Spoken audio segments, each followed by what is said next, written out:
महाराष्ट्र के नायब वजीर आला अजित पवार ने पुणे में नवमुंतखब कारपोरेटर्स और पार्टी के कायदीन के साथ एक इजलास मुनक्किद किया। इस मौके पर इन्होंने नए मुंतखब कारपोरेटर्स को मुबारकबाद दी। पार्टी के इत्तेहाद और तरक्की के मंसूबों और दीगर उमूर पर तबादले ख्याल किया गया।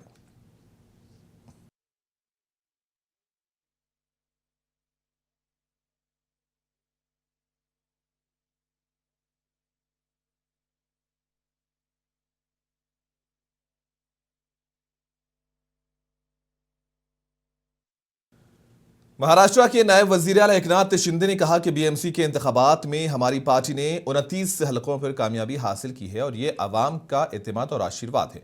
इन्होंने कहा कि अवाम ने हमारे काम को तस्लीम किया है।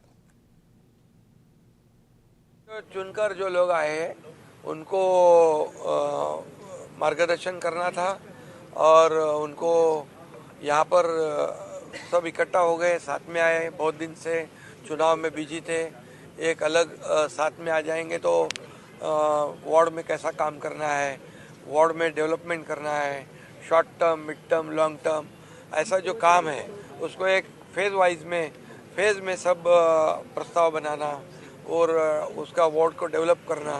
लोगों में एक भावना निर्माण होनी चाहिए कि जो चुनकर नगर सेवक दिया है वो हमने अच्छा दिया है, एक आदर्श लोक प्रतिनिधि दिया है, ऐसी भावना लोगों में निर्माण होनी चाहिए।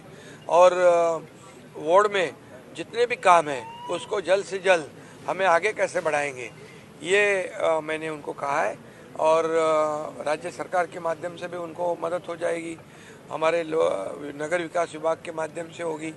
जहाँ एसआरए प्रकल्प प्रलंबित है, रीडेवलपमेंट के प्रोजेक्ट प्रलंबित है, उसको चालना देने का काम कैसे करना है, उनको आगे बढ़ाने की सूचना मैंने दी है, ताकि लोगों में एक ऐसी भावना हो जाए कि ये नगर सेवक हमारे लिए बहुत ही कारगर साबित हो रहा है, हमारा वार्ड अच्छा हो रहा है, वार्ड में डेवलपमेंट हो रही है।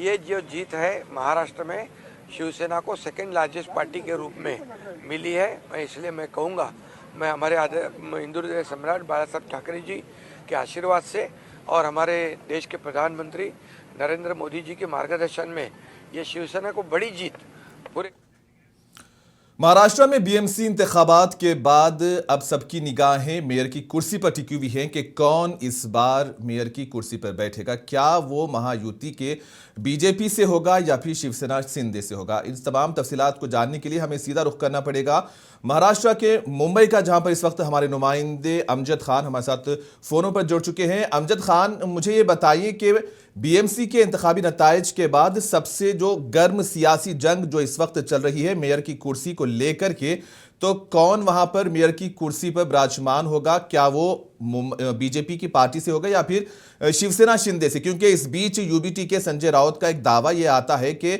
मेयर तो महायुति का होगा लेकिन वो बीजेपी के नाम पर नहीं होगा। क्या कुछ कहना चाहेंगे और क्या कुछ वहां पर जो सियासी बातें हो रही हैं उस पर क्या कुछ अपडेट्स आप देना चाहेंगे। देखिए, मैं साफ तौर पे बता दूं कि जिस तरीके से बीजेपी जो है एक लार्जेस्ट पार्टी बनती हुई नजर आई है और उसके बाद कहीं ना कहीं जो मेयर की लड़ाई है वो कहीं ना कहीं होटल तक का पहुंच चुकी है। तो आप ये समझ सकते हैं कि जिस तरीके से शिंदे ने अपने एमएलएस को लेके आसाम से लेके गोवा तक का दौरा किया था, अब शिंदे जी ने अपना जो दौरा है वो ताज होटल, बांद्रा की ताज होटल तक का वो दौरा जो है वो पहुंचा दिया। तकरीबन 29 जो उनके कॉर्पोरेटर जो है वो जीत के आए हैं उनको वो वहां पर रखे और लगातार ये कवायद कर रहे हैं, ये कोशिश कर रहे हैं और ये प्रेशर की टैक्टिस है कि मेयर की कुर्सी जो है वो कहीं ना कहीं हासिल की जाए। हालांकि जो सूत्र के हवाले से खबर मिल रही है, शिंदे जो है ये कल्याण डोंबिवली की मेयर की जो बात है वो बात करते हुए नजर आ रहे हैं, क्योंकि ये प्रेशर टैक्टिस है। उनका साफ तौर पे कहना है कि मुंबई में अगर हम प्रेशर करेंगे तो जहां से एक नाथ शिंदे आते हैं थाने कल्याण डोंबिवली, जहां से उनका बेटा जो है एमपी भी है, तो वहां की महानगर पालिका के ऊपर कब्जा करना चाहते हैं। लेकिन ये बता दूं मैं आपको कि जिस तरीके से प्रेशर टैक्टिस की लगातार बात चल रही है, अब देखना ये होगा कि बीजेपी जो है कल्याण डोंबिवली की जो महानगर पालिका है वो एकनाथ शिंदे को देती है कि नहीं। लेकिन लगातार अगर बात कर ले उधर पे उद्धव ठाकरे की, तो उद्धव ठाकरे ने साफ तौर पे ये कहा है, बयान भी उनका निकल के सामने आया कि जब कभी भी अगर बीजेपी का मेयर बैठता है तो वो एब्सेंट कर देंगे। तो आप ये समझ सकते हैं अगर बीजेपी शिवसेना जो है एब्सेंट करती है तो बीजेपी का मेयर आसानी से जो है वो बैठ सकता है, क्योंकि इसके पहले भी हमने देखा था किस तरीके से बीजेपी ने एब्सेंट किया था। लार्जेस्ट पार्टी थी शिवसेना को दिक्कत नहीं हुई अपना मेयर बनाने के लिए और लगातार वो 5 साल तक का मेयर बना रहा। रहा। तो बीजेपी भी भली भांति जानती है कि जिस तरीके से सियासत और जिस तरह से मुंबई की राजनीति है उसके अंदर उनका मेयर कितना जरूरी है, ये बीजेपी भली भांति जानती है। और मुंबई के मेयर के ऊपर कोई समझौता बीजेपी करती हुई नजर नहीं आई। अमजद, बीजेपी इत्तेहाद जो महायुति है वो तो अक्सरियत पर है, लेकिन ऐसे में जो शिंदे ग्रुप का कलीदी मौक़िफ़ है वो कहां नजर आ रहा है? तो शिंदे ग्रुप की क्या कुछ शराइत हैं? देखिए, शिंदे का ग्रुप का साफ तौर पे ये कहना है कि 2.5 साल का फार्मूला हो, लेकिन हमारे को सूत्र के हवाले से ये खबर मिल रही है कि ये 2.5 साल के फार्मूले के साथ साथ उन्होंने कल्याण डोंबिवली के भी महानगर पालिका के अंदर अपने मेयर की बात करी है। क्योंकि देखिए, कल्याण डोंबिवली थाना जो है वहां पर जो है एकनाथ शिंदे का वर्चस्व है, वहां पर उनकी जो टीम है वहां से वो चुनाव लड़ते हुए आते हैं, उनके बेटे जो है वहां से मेंबर ऑफ पार्लियामेंट है। तो कहीं ना कहीं सूत्र ये भी बता रहे कि देखिए, प्रेशर टैक्टिक्स 2.5 साल की ये बात होगी, लेकिन फिर बाद में यही तय होगा कि भाई ठीक है, बीजेपी का मेयर जो है यहाँ पर मुंबई में बैठ जाए, लेकिन एकनाथ शिंदे और कल्याण डोंबिवली का जो मेयर है एकनाथ शिंदे को दे दिया जाए। अब देखना ये होगा कि प्रेशर टैक्टिक्स में शिंदे जो है कितने कामयाब होते हैं। ऐसे में इन शराइत पर अमजद, ऐसे में इन शराइत पर बीजेपी का क्या मौक़िफ़ है? और क्या सच में मुंबई में होटल की सियासत चल रही है?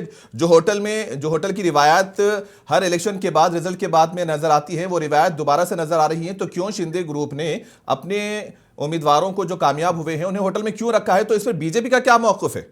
देखिए, साफ तौर पर देखिए, शिंदे भली भांति जानते हैं कि किस तरीके से बीजेपी हर चुनाव के बाद जो है वो ऑपरेशन लोटस जो है वो खेलती हुई नजर आती है। तो कहीं ना कहीं शिंदे भी भली भांति जानते हैं, और वो ये जानते हैं कि 29 जो नगर सेवक है उसमें से अगर 10 से 15 नगर सेवक भी शिंदे गढ़ में चले गए तो कहीं ना कहीं आने वाले वक्त के अंदर उनको काफी ज्यादा दिक्कतों का सामना करना पड़ सकता है। क्योंकि देखिए, बीजेपी तोड़जोड़ करके जो है अपनी सरकार और अपनी सत्ता जो है वो हमेशा से बचाती हुई आई है, और उन्होंने ये दिखाया भी दिया पिछले 10 सालों के अंदर कि बीजेपी जो है किस तरीके से राजनीति करती है। उसका वो शिंदे जो है उसको भली भांति जानते हैं, और इसी के लिए शिंदे ने अपने जो होटल की राजनीति है, जैसे जिस तरीके से कहा जाता है कि हर चुनाव के बाद जो है होटल जो है वो तमाम 5 स्टार होटल जो है वो पूरे बुक हो जाते हैं, उनके अंदर तमाम जो नेता है। और ऐसे में क्या अपोजिशन के पास गेम चेंजर बनाने का इत्तेहाद का मौका है अमजद?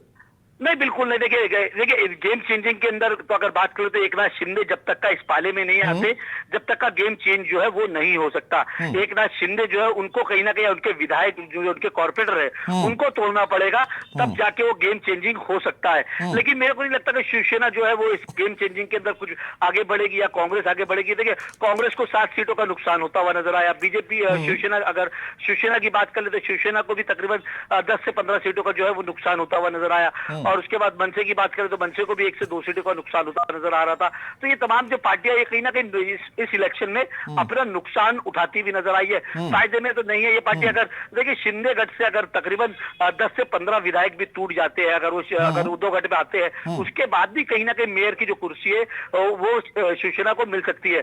देखिए, अब क्योंकि देखिए अगर शिंदे की बात कर ले तो शिंदे ने नगर जो शिवसेना के कॉर्पोरेटर तकरीबन 56 से 58 नगर सेवकों को तोड़ के अपनी पार्टी में ज्वाइन करवाया था, लेकिन उनका फिगर जो आया है वो 29 का फिगर आया। तो आप ये समझ सकते हो कि मुंबई की जनता ने एकनाथ शिंदे को किस तरीके से नकारा है, और बीजेपी यही कह रही है कि आपको जो है मुंबई की जनता ने जो है नकार दिया। हालांकि विधानसभा में आप आखिरी सवाल, कुछ रिपोर्ट्स के मुताबिक हतमी फैसला 28 जनवरी को आने के इतलात हैं। ऐसे में क्या मेयर और डिप्टी मेयर के इंतखाब पर क्लियरिटी मिल गई है?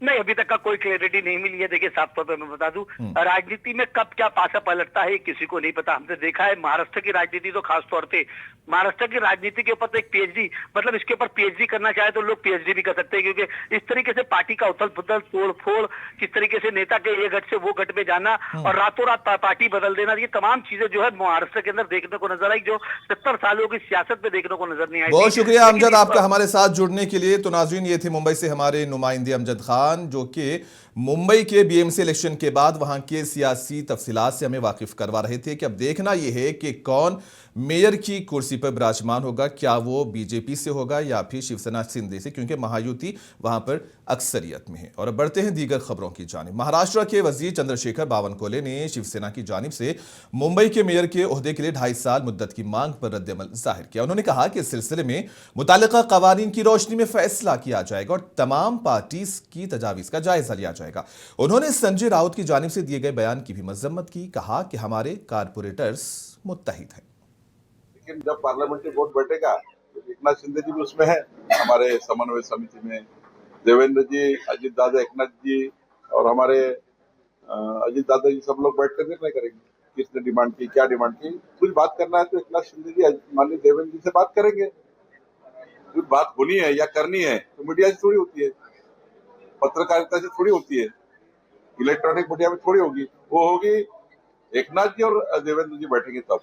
देखिए क्या इसका बड़ा गंभीर विषय है, सबको आज एक सेकंड में इसका विश्लेषण करना।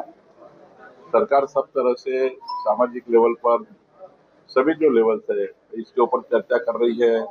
इस पे ऐसा नहीं होना चाहिए, इसके लिए क्या क्या माध्यम बन रहे हैं वो भी खोजबीन कर रही है। इसके ऊपर